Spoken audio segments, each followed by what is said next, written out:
Well, it's Thursday, the 22nd of April, another overnight camp, which we do every Thursday every week.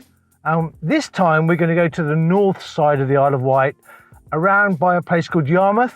And if you know Yarmouth, you know a place called Fort Victoria. There's a wood there. I know other wild campers use it a lot, so we're going to try and get in there today. If it's busy, there's plenty of other spots. So I'm driving to Shanklin on the Isle of Wight to pick up my friend now, so let's get going. Unfortunately, we've got to walk along this. Same for everyone. It's the coastal path.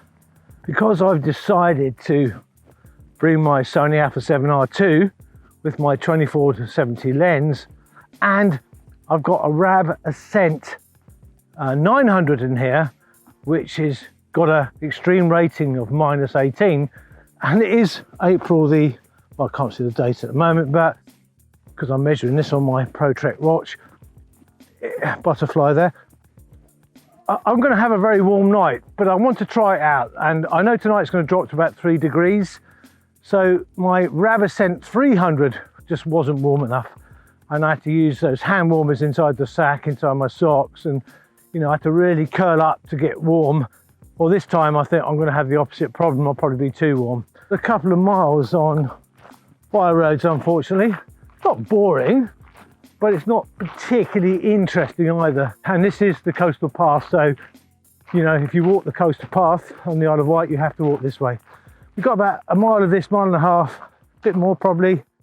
Then we start going into the creek properly. So this is the expanse of Newtown Creek. I said it's got 5 fingers, I think it's 5, and each river's got a name. There's an army range over there, shooting range, so that's out of bounds. The other half's owned by the National Trust. It's very windy at the moment, and this half is in private hands. It's a very important place for bird life, and they put sort of artificial sort of rafts in so the birds can nest on them. Also, they put poles up in the hope that the sea eagles that have been released on the Isle of Wight a couple of years ago, the white-tailed sea eagles, will actually nest there.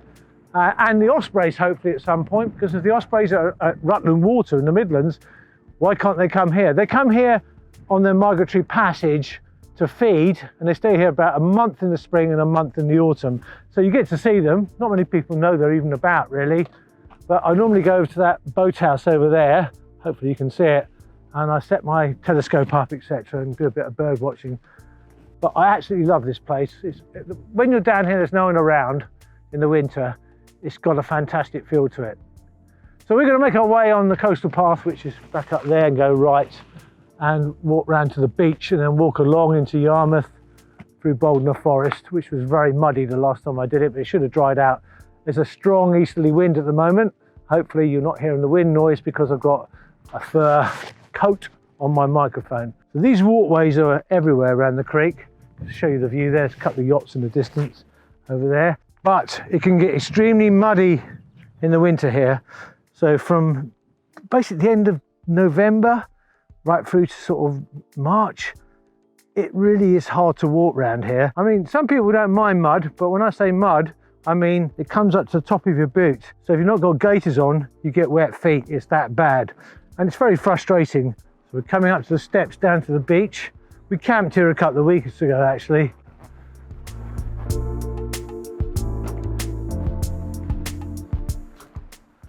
Going down here. Very nice indeed. So the coastal path goes that way. If you want to, you can go to the head of the creek by going right. It's about a 10-15 minute walk. You walk right to the very end there, you can look at the whole creek, and you get a fantastic vista. On warm days you can get into the sand dunes and really relax, if the yachties aren't down there. Right, we're going that way. We'll make our way to Hampstead Beach, where we camped the other week, as a matter of fact. I'll show you where we camped in a minute. We camped on the beach here last week. My friend's waiting for me up there. And it was really nice, but very cold. And my RAV Ascent 300 wasn't warm enough. I've got a silk liner, but that doesn't make a lot of difference, really. It's only there for hygiene reasons for me. But I had to, again, put hand warmers in my sleeping bag to keep warm. So I learnt my lesson. I've not been wild camping for a long while. I've always been an outdoors person, but buying sacks and stuff like this and all the ratings for sleep pads, it was all very confusing.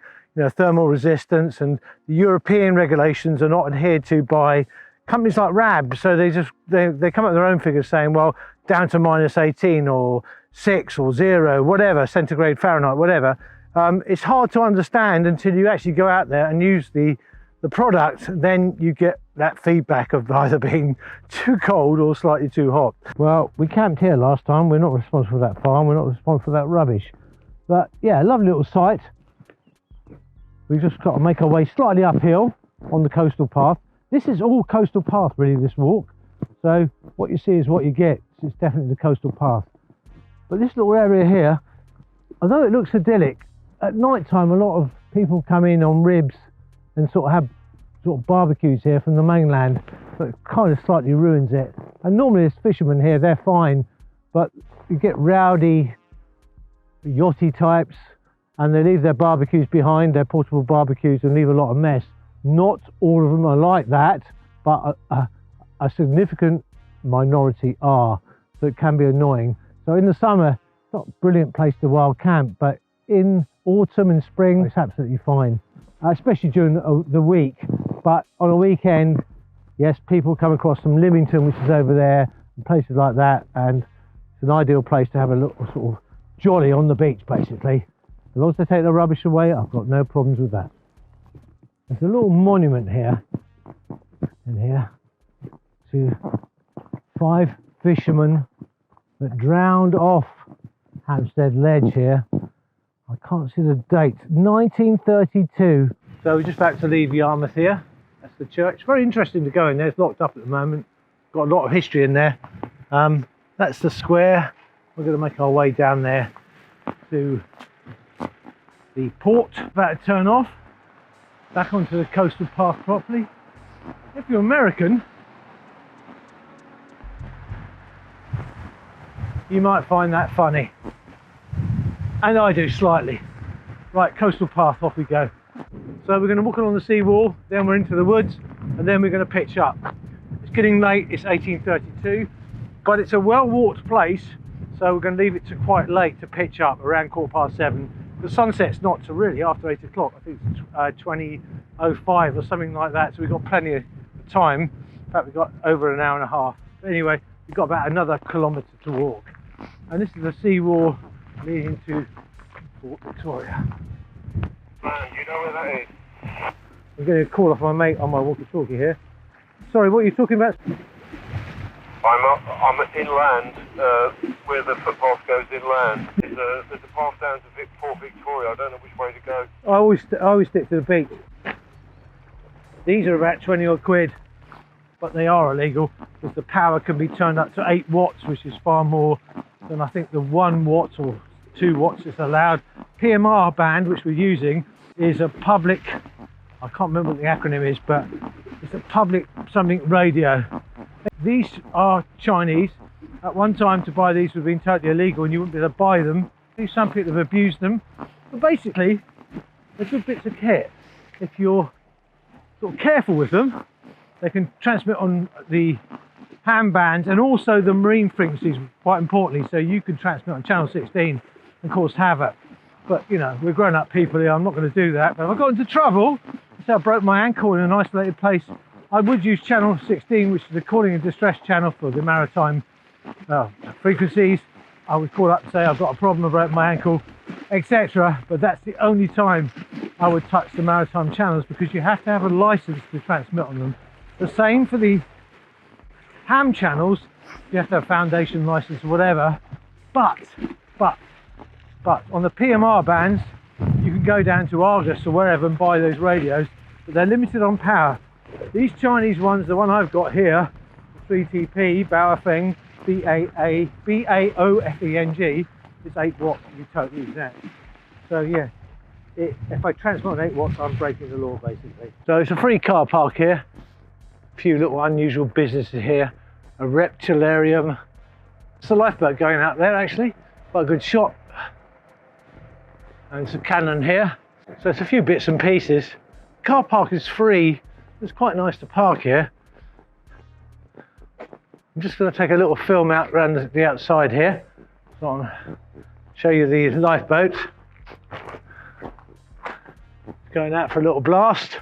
We're coming to the woods where we're going to camp. These are all Holmark. They're not indigenous to the UK. The Victorians introduced them, especially on the Isle of Wight. So we're making our way into the wood to our final spot, which is about 10 minutes away. It's a beautiful little spot.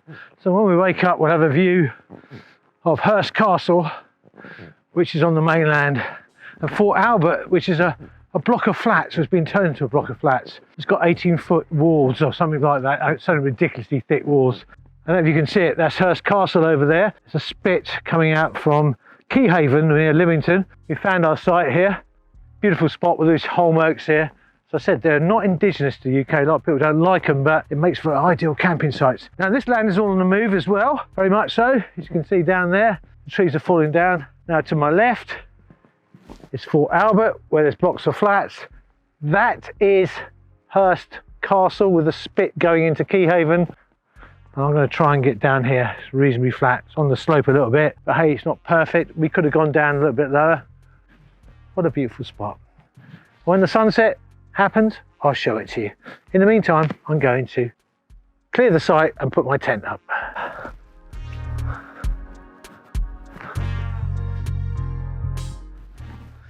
Yeah, this is good enough. I just want to, I've got to scrape it really clean. It's really breaky, so I'm going to use this.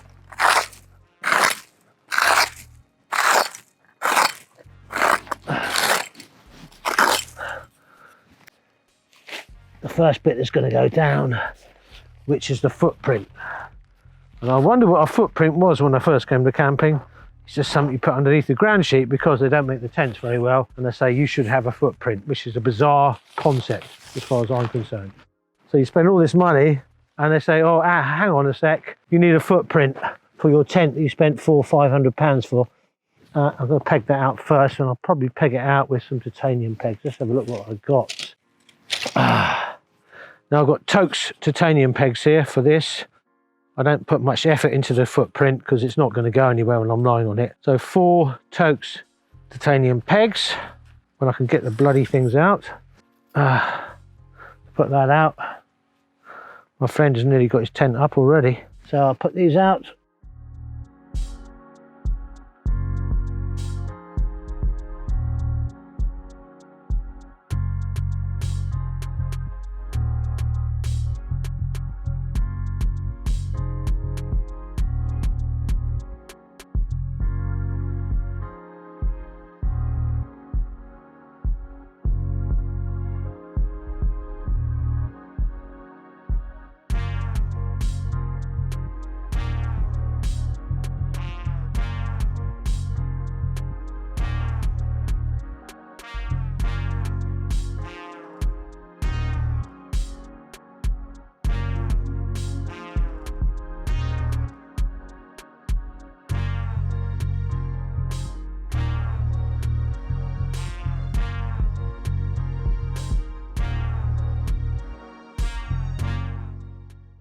Well, if you wondered why we camped here, I'll show you why we did.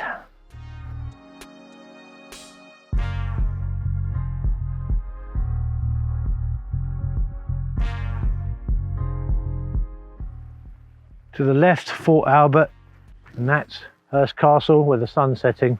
So yeah, this is why we came here.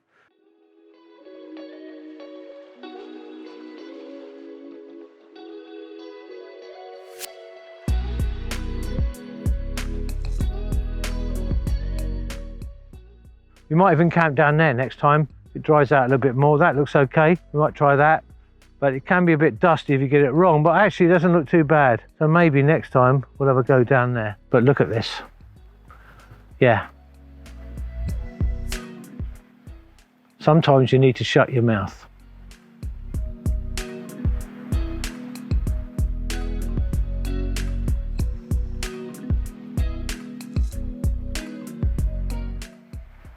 So we've got a tent set up. My friend's over there, got his radio going at the moment. And I'm up on the ridge there. You can see I'm on a bit of a slope, that's not the end of the world. Here I am, cooking up lentil curry, one of the Heinz ones. Probably burning the bottom like I normally do. Look at the view out there. There's a boat coming through. So it looks absolutely beautiful. There's the tent over there. There's my tent. There's the woods. The bell's going on the buoys here, so that might drive me mad overnight. It's like a Hammer horror movie. But what a beautiful evening, what a beautiful place. And it's not so cold tonight as well. 900 lumens. It's the Petzl Swift RL. Now people will say that's far too much for wild camping. You're giving yourself away. But if it's really wet and windy and stormy and you're a place like this and you're trying to pitch up in the dark, you like 900 lumens. But I don't have it like that all the time. I can test it again and it's on that reactive lighting. That's the lowest reactive lighting one, so it's enough for the inside of the tent. As you can see, it's not over the top. Still an orange glow in the sky. We keep hearing those bells go off because the buoys, the cardinal buoys, when they move about, they've got bells in them. I suppose it's great for the ships, but well, I'll probably get used to it, of course. It's a very dangerous area here, and I've been here in an RAF boat in 1978. Well, no, 1979. We're coming back from Norfolk, back to Plymouth, and the RAF had boats in those times, and I was a radio operator on the boat. And it's wind against the tide here. I'm not saying I was scared, but I was certainly quite seasick. It was as rough as I've ever seen it. It's like going around Dover, wind against the tide, but just as bad.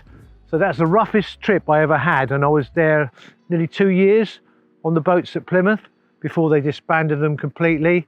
And it was the roughest trip I had. Ironically, it was coming off the place I was born. And if you try to swim here, you better be a good swimmer because you'll get into big trouble. In fact, there's a bylaw banning swimming around this whole stretch because it's too dangerous.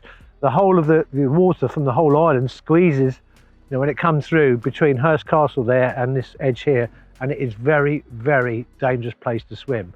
You might get carried along, but in some places you get carried under. It's got a big undercurrent. It's probably too much for you to see, but Bournemouth is glowing over there, Barton-on-Sea, Keyhaven, and then if you get to the edge here, don't fall off, Lawrence, is Lymington over there, a few other little places. So I packed up, we packed up, Port Victoria there, walking back to Yarmouth, and back to the car in Shelfleet. Been an okay night. I used the RAV 900 and it was warm, but I got in with cold feet and that caused me problems. So I put a couple of hand warmers in my socks. So the lesson is don't get into a sack cold. You know, don't stand around for hours talking outside your tent and then realize you're really cold and try and get yourself warm. So I struggled with my feet. Back into Yarmouth again. Just gonna walk along here.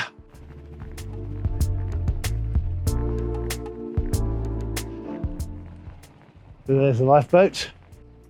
I think the RNLI gets more money than any other charity, but they do good work. So, and that can literally capsize and right itself, so it's pretty safe. Right, let's move into the town and get something to eat. Great independent shops around here. So we're leaving Yarmouth behind. Beautiful little town. We're going to make our way into Boldner Forest, which you can see there, towards Newtown Creek, but we're not going down the creek because we did it yesterday. It's a bit pointless. So film-wise, it's not relevant because I filmed it yesterday and we need to get home and get things done. So yeah, been a good trip. You always learn something every time you go camping. It's a continual learning process about what you should carry, what you shouldn't carry. And I've taken that 900 RAB Ascent 900 with me. As warm as it is, it takes a lot of room up in my sack, and I'm using a compression sack and it still takes up a huge amount of space. I've been suffering with the 300, but with hand warmers, I was fine. So 4 hand warmers in the bag, 2 in my socks, 2 in the bag. I was absolutely fine. But that means I only have to carry a few hand warmers. So really, I've learned a lesson is that, well, if it's around 3 or 4 degrees and your sack has got a comfort level of 6, let's say 6 degrees centigrade, well, maybe a few hand warmers will keep your weight down, save you carrying a much larger bag, which is taking up a hell of a lot of room in my sack as well. My sack weighs 18 kilos before I put the water in it, because I've got my Sony Alpha 7R2 with a 24 to 70 lens on it and it's really heavy. You learn lessons every time. You get to get fussy. I mean, I've carried a chair, a Helinox Zero chair in here as well. I never used it. So there's all these little things you think, well, actually, do I really need it? Do I need to carry this amount of dried food? I think everyone makes mistakes. We over plan things, and sometimes just going out on spec with a little bit of food is a lot better than carrying too much food.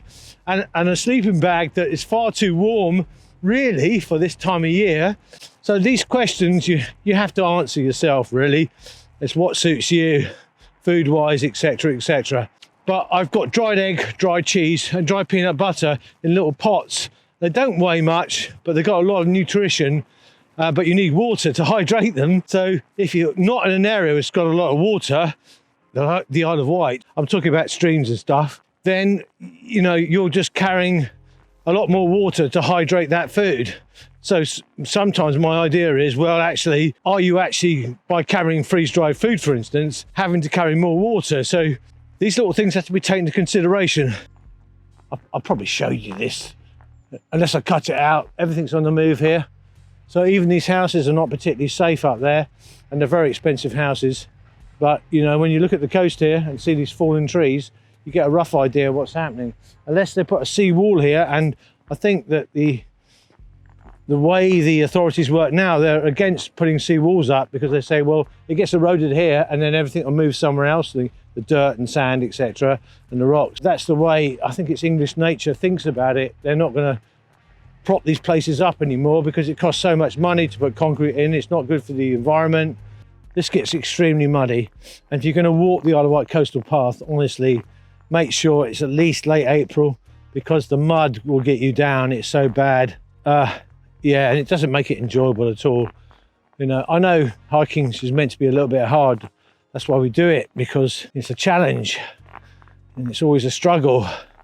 But, you know, if it's just a mud bath as well and you can't find places to camp, yeah, it can become really demoralising. The Isle of Wight's got one of the best and well-marked footpath or rights-of-way system in the country, and it's a great place for walking. And I know councils are running out of money and they're not doing the things they used to do, but it's still a great place to walk because everything's well waymarked. I've gone walking in Essex and footpaths just end in the middle of a field. It's not the place to walk, really, and parts of Norfolk and stuff like that, East Anglia are much like that. But the Isle of Wight's got a fantastic rights-of-way system. So look at that view there. Obviously that's somewhere between Southampton and Lymington. Lymington's over there. And that area there is quite nice as well. Leap, I think one area is, but it's part of the New Forest. There's some very nice houses around there. To back up what I've been talking about, Mesolithic hunting ground at the base of the cliff, now underwater, where you look out from Baldner Battery, which is a Napoleonic, I think it's Napoleonic or Second World War place.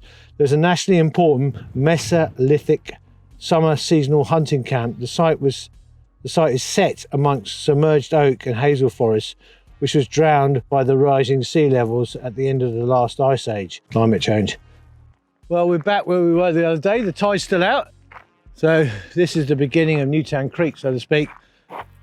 5 rivers feeding one creek. I probably said that before. I hope I don't repeat myself too much. But a high tide is totally different here. You can see a couple of swans up there. You've got kingfishers here, all sorts. You can't get to that area there unless you go up in a canoe. It's private as well. There's a lot of bird life around here. Definitely kingfishers and stuff like that. Beautiful part of the world, and so totally different to the rest of the Isle of Wight. So basically, you've only got to go through there, walk for a field, back to the car, and we're going home. Well, I'm back.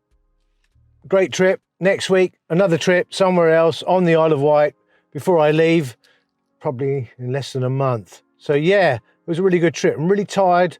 I carried more weight than I normally do. I took my digital camera out, which is a Sony Alpha 7R II with a very heavy lens and a heavier sleeping bag. So overall, it was quite a heavy load, and I'm feeling it.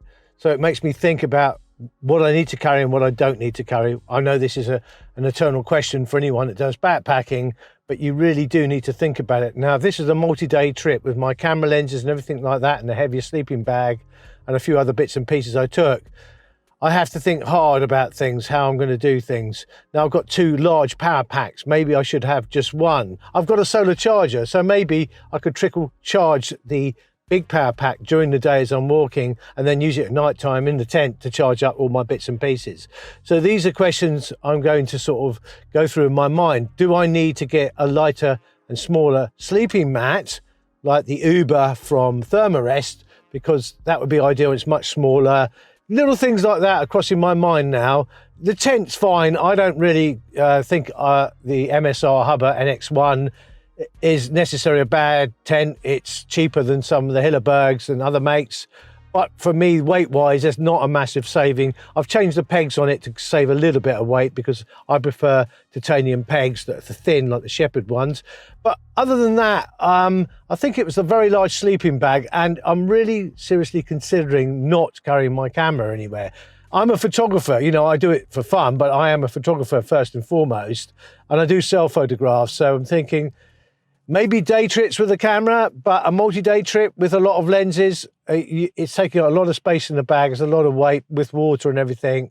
So all these things have got to be factored in, but I'm going to look at the way I've got things set up. I might go for the Thermarest Uber Light, whatever it is, the very light one. I think it's only got an R rating, a thermal resistant rating of 1 point something. Fine for the summer, and that's when you do most of your backpacking, let's be honest. And it might be all right for the late spring and early autumn as well. So I might go down that route. You know, I'm going to think about shaving grams off because I've got problems with my back, and if I can take the weight off, of course I will. But it's always a trade-off against comfort all the time. My friend had a 2-man tent. He's much comfortable than I am. So it's always a trade-off with weight and comfort. So I'm going to look at my kit in a great deal of detail this next coming week and see if I can afford to buy a lighter mat, and maybe I'll get some more titanium pegs. I've only got 6 at the moment for my tent, and lighten stuff right down. And then think about not carrying my camera if it's a multi-day one. And it has trouble fitting inside my 48-litre pack as well. So that means if I want to carry the camera, I'm going to have to get a larger pack. So I might ditch the camera completely and just do day trips. Up in the mountains, a day job, no camping, go up, take the photographs, but not take it with me actually on an overnight camp. Let's see.